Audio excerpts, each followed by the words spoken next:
विलान्दस्य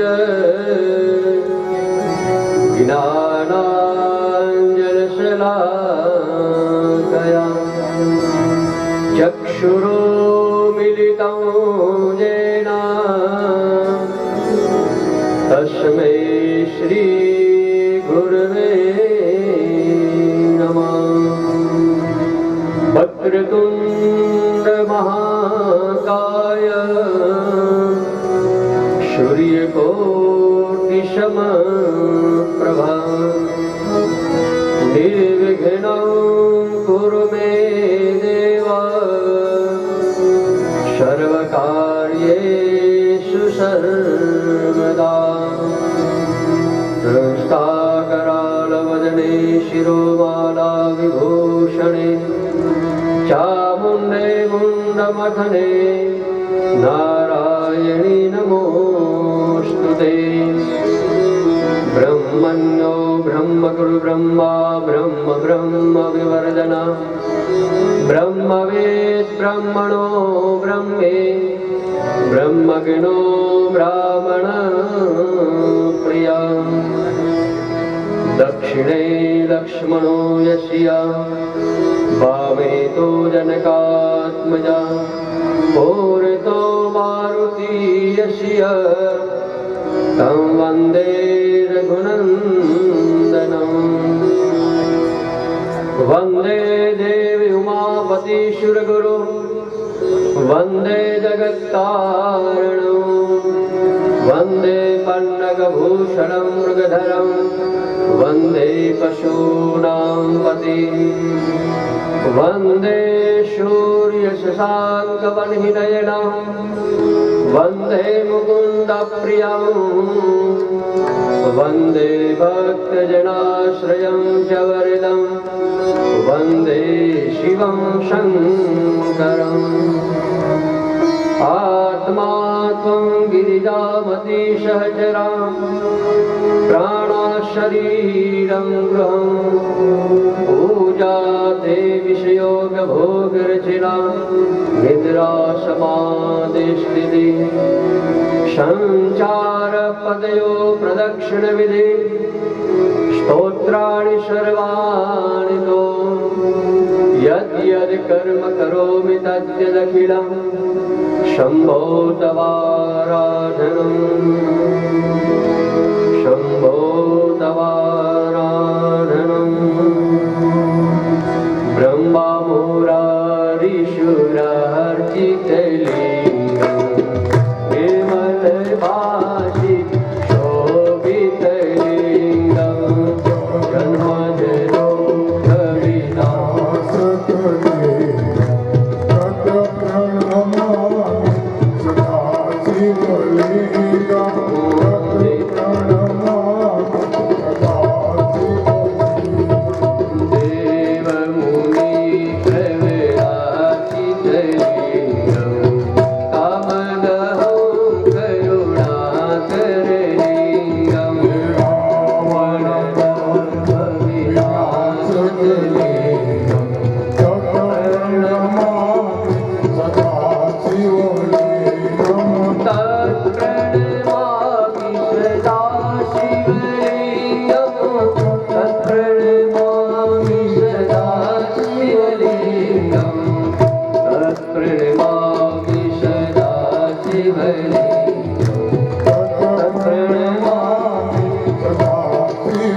सर्वसुगन्धे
स्तोत्रं यपते शिवसन्निधौ शिवलोकमाप्नोति शिवेन सह मोदते शिवेन सह मोदते।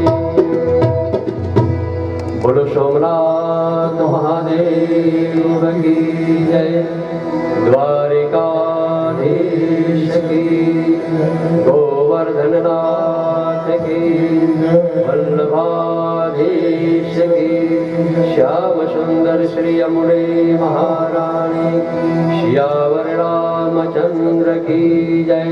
अपने अपने माता पिता की, अपने अपने गुरुदेव की जय। नमः शिवाय नमः शिवाय, हर हर भोले नमः शिवाय। नमः शिवाय नमः शिवाय, हर हर भोले नमः शिवाय। नमः शिवाय नमः शिवाय, हर हर भोले नमः शिवाय। नमः शिवाय नमः शिवाय, हर हर भोले नमः शिवाय। हरे रामेश्वराय शिव रामेश्वराय, हर हर भोले नमः शिवाय। रामेश्वराय शिव रामेश्वराय, हर हर भोले नमः शिवाय। गंगाधराय शिव गंगाधराय, हर हर भोले नमः शिवाय। गंगाधराय शिव गंगाधराय, हर हर भोले नमः शिवाय। ओम नमः शिवाय ओम नमः शिवाय, हर हर भोले नमः शिवाय। नमः शिवाय ओम नमः शिवाय, हर हर भोले नमः शिवाय। जटाधराय शिव जटाधराय, हर हर भोले नमः शिवाय। जटाधराय शिव जटाधराय, हर हर भोले नमः शिवाय। चंद्रेश्वराय शिव चंद्रेश्वराय, हर हर भोले नमः शिवाय। चंद्रेश्वराय शिव चंद्रेश्वराय, हर हर भोले नमः शिवाय। रामेश्वराय शिव रामेश्वराय, हर हर भोले नमः शिवाय। रामेश्वराय शिव रामेश्वराय, हर हर भोले नमः शिवाय। नमः शिवाय ओम नमः शिवाय, हर हर भोले नमः शिवाय। नमः शिवाय ओम नमः शिवाय, हर हर भोले नमः शिवाय। हर हर भोले नमः शिवाय। हर हर भोले नमः शिवाय। हर हर भोले नमः शिवाय। आसीत् किरातनगरे ब्राह्मणो ज्ञानदुर्बलः, दरिद्रो विकृतो देवा धर्मपराङ्गमुखः।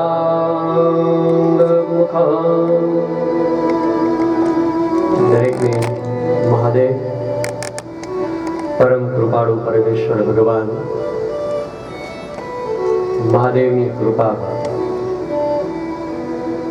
આજે દ્વિતીય દિવસની કથાની શુભ શરૂઆત કરીએ।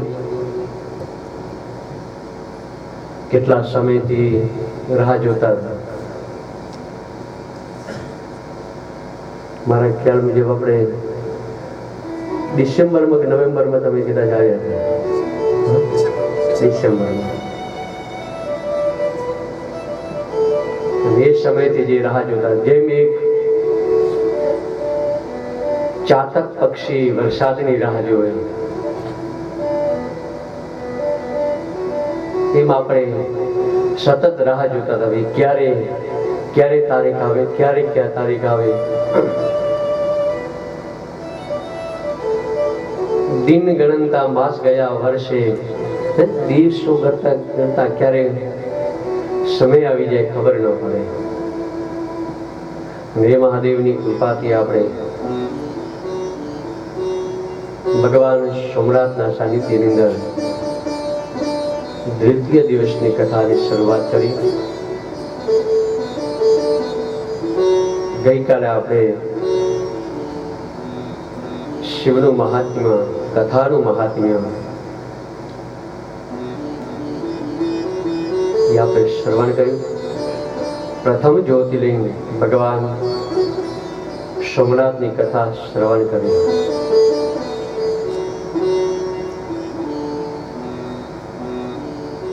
ભગવાનની મહાદેવની જ્યારે કૃપા આપણા ઉપર પ્રાપ્ત થાય છે ત્યારે જ આપણે આ કર્મ વગેરે કરી શકીએ.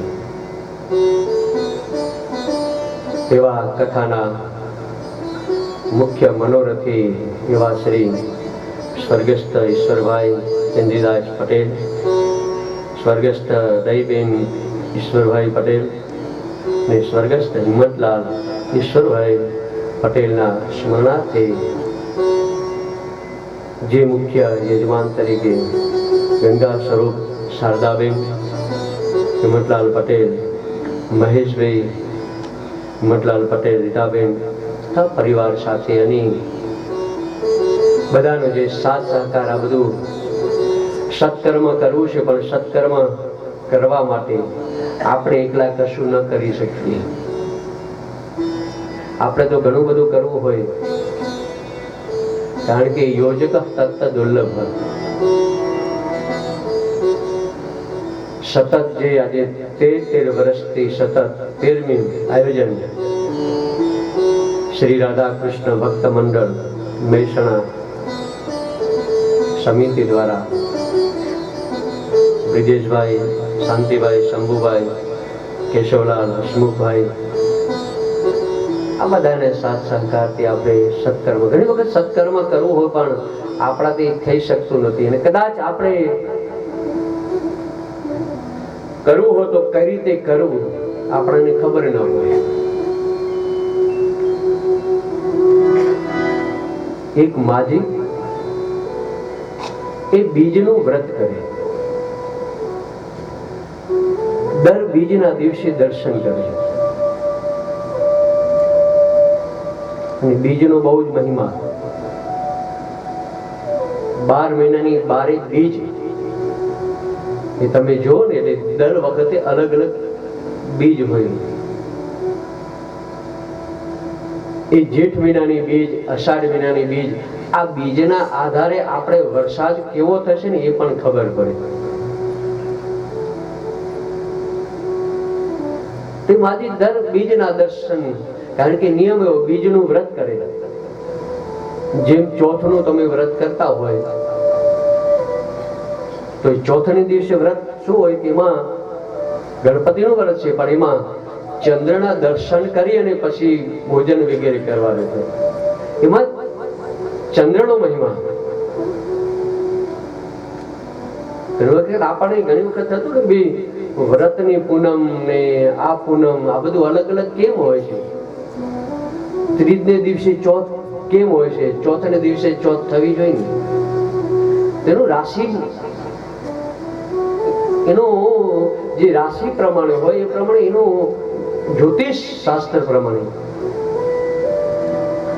કારણ કે આ જે બીજ છે, ચોથ છે, પૂનમ છે, આ વ્રત છે, તો આ વ્રત કોને આધારે? મુખ્ય પ્રધાન કોણ? તેમાં ચંદ્ર.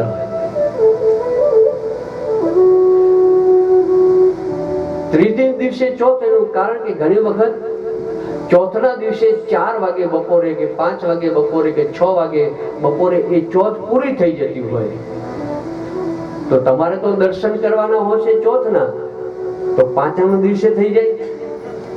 એટલે ત્રીજના દિવસે વ્રતની પૂનમ ને ચંદ્ર એ બરાબર એ પૂનમ જે દિવસો હોય એ ચંદ્ર એને પ્રાપ્ત થવો જોઈએ પૂનમ ને આધારે. અને તમે જોયું, તમે 12 મહિનાની જે 12 પૂનમ હોય એ જે દિવસે પૂનમ હોય એ જ દિવસે એ નક્ષત્ર હોય. જેમ કે ચૈત્ર મહિનાની પૂનમ હોય તો ચિત્રા નક્ષત્ર હોય, જેઠ મહિનાની પૂનમ હોય તો જ્યેષ્ઠા નક્ષત્ર હોય, આસો મહિનાની પૂનમ હોય તો એ અશ્વિની નક્ષત્ર હોય, કાર્તિક મહિનાની પૂનમ હોય તો કૃતિકા નક્ષત્ર હોય. એમ જે પૂનમ હોય જે પૂનમ એ દિવસે એ નક્ષત્ર હોય. આ બધા નિયમો હોય કે એના દિવસે એ જ આ માજી બીજનું દર્શન કરે ત્યાં હું પછી જ એ ભોજન વગેરે લે. સૂર્યાસ્ત થવા લાગ્યું અને માજી ઘરની બહાર આવે ને આમ જોવે છે, બીજ દેખાતી નથી. સતત નિહાળે છે કે બીજ દેખાય બીજ દેખાય, આમ સતત જોવે છે. 10-15 મિનિટ, અડધો કલાક થયો છતાં બીજ દેખાતી નથી. અને એ વખતે ત્યાંથી એક યુવાન પ્રસાર થયો અને યુવાને પૂછ્યું કે માં, તમે શું જોવો છો? આમ ક્યારના હું છેક ત્યાંથી નીકળી જોઈ રહ્યો છું કે તમે એક જગ્યાએ ઉભા ઉભા આમ નિહાળી રહ્યા છો. શું નિહાળી રહ્યા છો? આ બાજુ આકાશની તરફ. મને બતાવો ને શું શું છે? ત્યારે માં કહે કે બેટા, મારે બીજના દર્શન કરવા છે. હું બીજ ને જોયું પણ બીજ બેટા દેખાતી નથી. એ યુવાને જોયું અને સામે જ એની દ્રષ્ટિ બીજ ઉપર પડી અને તરત કે જો માં, સામે બીજ દેખાય છે પણ બેટા મને દેખાતી નથી. એ વખતે યુવાન કહ્યું કે માજી, સામે લીમડો દેખાય છે? તો કે હા. એ લીમડાની પહેલી ડાળ દેખાણી? તો કે હા. મારી આંગળી બરાબર તમે જો, એ લીમડાની પહેલી ડાળ, બીજી ડાળ, ત્રીજી ડાળ દેખાણી? તો કે હા. એ ત્રીજી ડાળની ઉપર જે ચોથી ડાળ છે એના ઉપર તમે આમ જોશો ને ત્યાં તમને બીજ દેખાશે. અને આમ જ્યાં દ્રષ્ટિ કરી ત્યાં બીજના માને દર્શન કરે. એમ આપણે બધાએ દર્શન તો મહાદેવના સોમનાથના કરવા જ છે. આપણે તો બધો ઉપવાસ, બધું ધ્યાન, બધું થેલા, બધું તૈયાર કરી રાખ્યું છે. અઠવાડિયાના કપડા તૈયાર કરી રાખ્યા છે.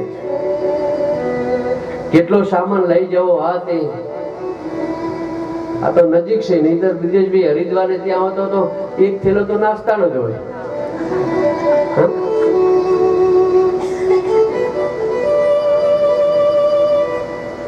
બહાર તો બીજા રાજ્યોમાં જતા હતા ને, ગુજરાતી બહુ ખાતે બહુ.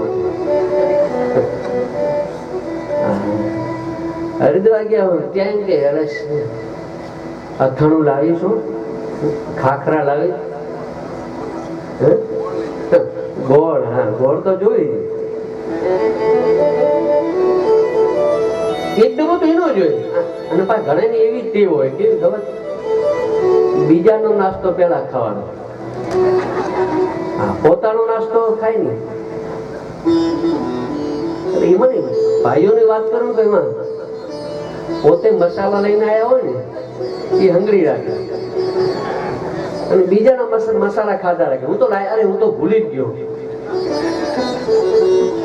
અને પછી ઓલા ભાઈ જોડે થઈ રહી લે, પોતે છાનો છાનો ખાઈને આવતો રહે. ક્યાંથી? તો કે હું અહીંથી જ લઈને આવ્યો. આ ઘણાને એકલી ખાવાની, એકલાને ખાવાની ટેવ હોય. તો અહીં છે ને બધી વ્યવસ્થા નજીક છે, બહુ સરસ સરસ વ્યવસ્થા છે. કહેવાનો મતલબ એ માજીની બીજના દર્શન કરવાના હતા. એમ આપણે બધાએ સોમનાથ આવવાનું હતું, પણ આપણે કઈ રીતે આવી, કઈ રીતે વ્યવસ્થા થાય, શું થાય, શું કરવું, કઈ રીતે રહેશું, કઈ રીતે જવું. અને સરસ વિચાર કરો કે સુંદર એસી વાળો હોલ, તો કે મને એવું લાગે કાલે થોડી ગરમી વધારે હતી, બધાને ગરમી લાગી તો છે, આનો પહેલો દિવસ હોય ને એટલે તો થાય.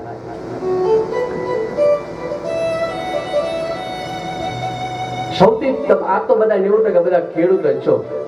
પહેલો જ વરસાદ થાય ને વરસાદ પછી બંધ થાય ને શું થાય, થોડું તો રહે એવું, પછી ઠંડક તો ધીમે ધીમે એકદમ ઠંડક થોડી પડે. તમારા માટે કેટલી સરસ વ્યવસ્થા કરી, તમારા સુધી અવાજ પહોંચે એટલે સરસ ભોલે સાઉન્ડની વ્યવસ્થા કરી.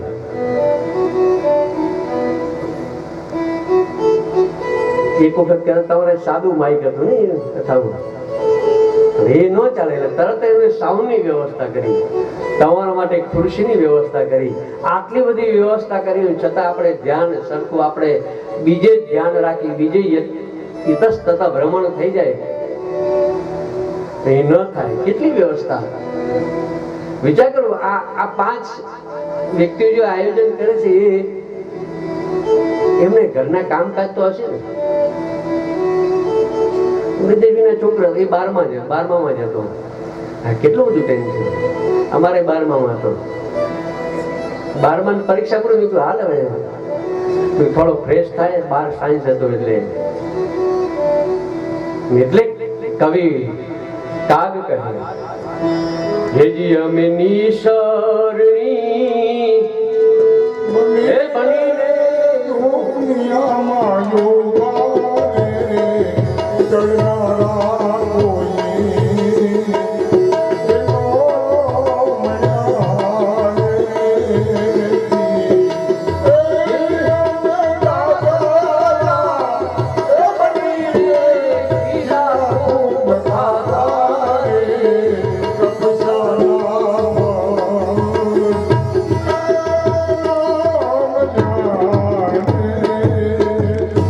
કેટલા એવું કેવા વાળા છે શાકમાં મીઠું ઓછું હતું, આટલું આમ હતું તેમ હતું.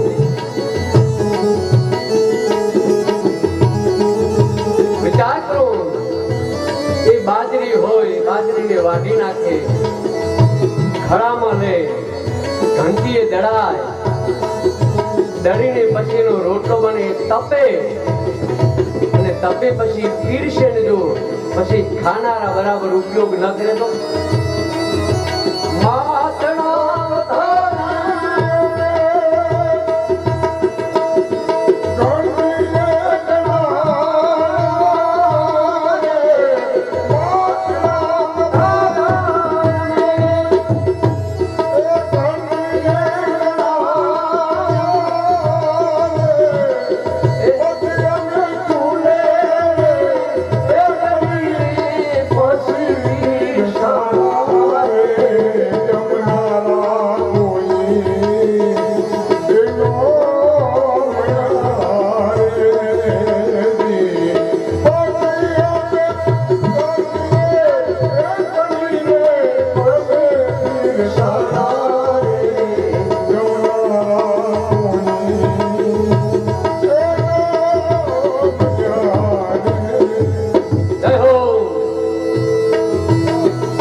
પોતાનું નોકરી ધંધો બધો ત્યાગ કરી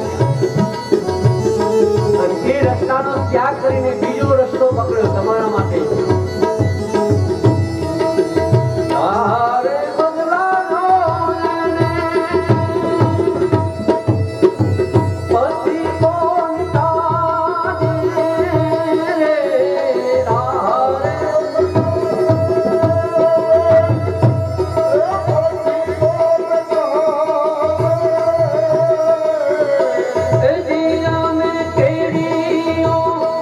Money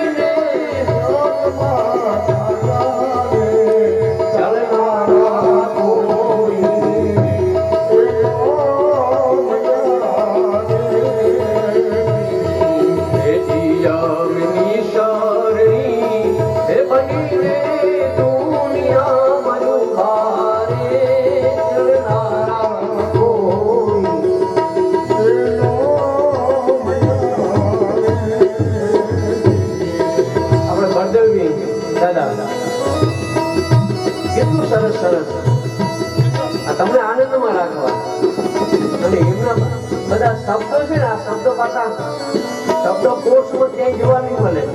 હા, કેટલું સરસ કરી છે તમને. બીજું કે પોતાના કલ્યાણ માટે, બસ સમાજના કલ્યાણ. આ બધું કઈ રીતે, આ બધો જે ખર્ચો બધાને સરળતાથી, એટલે કહે કવિકાર પગે બાંધી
કરવાનો ભાવ. અને આ પરમાત્માની અનન્ય કૃપા હોય ને ત્યારે થાય. ભાગ્યોદય ને બહુ જન્મ સમર્પિત, જ્યારે આપણો ભાગ્યોદય થાય અને એ